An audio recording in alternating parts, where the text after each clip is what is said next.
Sometimes the most dangerous stories don't start with betrayal, but with silence. They begin in the spaces between two people who no longer see each other, in the hollow ache of a marriage that looks perfect from the outside but feels empty on the inside. If you've ever looked at someone and realized they could shatter everything you've built, yet you still couldn't turn away, then you'll understand my story. My name is Sarah Miller. I'm 42, a wife of 2 decades, and a mother of 2 teenagers. On paper, my life looks ideal. A stable home in Virginia, a hard-working husband, children who excel in school, and a reputation in the neighborhood as the kind of woman who can juggle carpools, PTA committees, and Sunday church brunches without breaking a sweat. But behind the polished surface, there was a secret I never thought I'd tell. My husband, Daniel, is a good man. He's steady, reliable, the kind of husband who never forgets to pay the mortgage or change the oil in the car. He has always been responsible, grounded, present in the way that matters on paper. But love doesn't survive on practicality alone. Somewhere along the way, the spark between us dimmed. Our conversations became about schedules, about bills, about the kids' sports games. Our intimacy turned into something mechanical, polite, something we both went through out of routine rather than passion. It wasn't that I didn't love him. I did. But I loved him the way you love the safe walls of a house that protects you, not the way you love the fire that warms you. And that difference became the crack, where everything slipped through. The storm began the day his younger brother, David, moved into the guest house behind ours. He was 38, fresh off a messy divorce, and carried himself with a restless energy that unsettled me from the first moment. He wasn't polished like Daniel. He had a rougher charm, an easy smile, eyes that seemed to catch every small detail, and a laugh that felt like it dared you to step closer.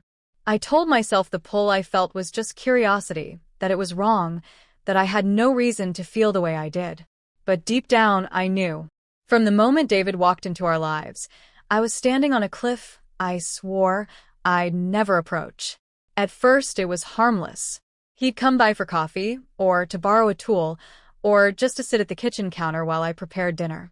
He asked questions, not the polite surface ones Daniel always did, but real questions. He wanted to know how I was feeling, what I wanted out of life, what dreams I'd once had before the weight of family and responsibility reshaped me. And he listened. Truly listened. It had been years since anyone looked at me that way, like I wasn't invisible, like I wasn't just a mother or a wife, but a woman. A living, breathing woman with thoughts, desires, and needs of her own. That attention became the quiet spark I couldn't ignore. I told myself it was innocent, just a connection. But it grew.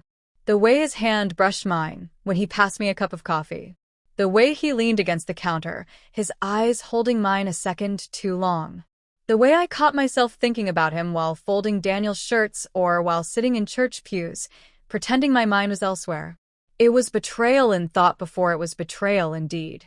And every day, the guilt hummed louder beneath my skin. The first time the boundary almost broke was on a stormy afternoon. Daniel was away on a business trip, the kids at a friend's house, and a heavy rain trapped David and me inside. He had come over to check a fuse in the basement, and when the thunder rolled, we ended up sitting on the living room couch, side by side, the rain pounding on the windows like a heartbeat. We talked for hours, our voices weaving through the quiet house. He told me about the loneliness of his divorce, the way it stripped him raw. I confessed things I hadn't admitted even to myself, the suffocating sameness of my days, the hollow feeling of being unseen, unheard, untouched.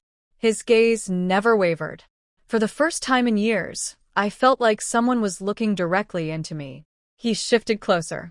His knee brushed mine. The air between us was electric, the kind of silence that buzzes louder than words. My heart pounded, torn between terror and longing. His hand reached for mine, tentative but certain, our fingers intertwining like a question neither of us dared to ask out loud. I almost leaned in. Almost. But at the last second, I pulled away. I stood abruptly, mumbling about dinner, my voice shaking. The moment shattered, but the desire stayed. It haunted me, following me into my dreams, into my waking hours. Weeks passed, and we danced on the edge of that cliff. A stolen glance here, a brush of the hand there. Nothing overt, but everything felt charged, dangerous. And then my mother's health collapsed. A late-night call shook my world. Daniel was away on another trip, and my sister lived too far to come. The only name I thought of, the only one I called, was David. He was at my door within minutes, his face drawn with worry, his presence a steady anchor as I unraveled.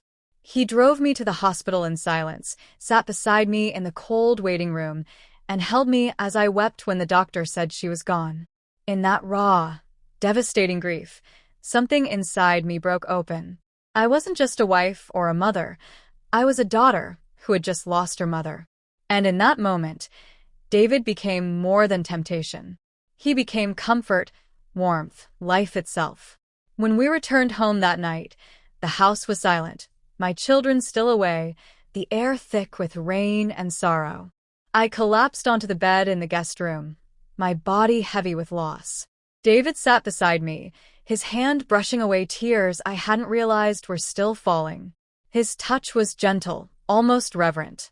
"Sarah," he whispered, my name breaking on his lips. I didn't answer. I couldn't. Instead, I leaned into him, needing something, anything to remind me I was alive. The kiss was hesitant at first, a whisper of a boundary crossed. Then it deepened, urgent, desperate. It wasn't about passion. It was about two people drowning, clinging to each other in the dark. His hands in my hair, his breath against my skin, the world falling away.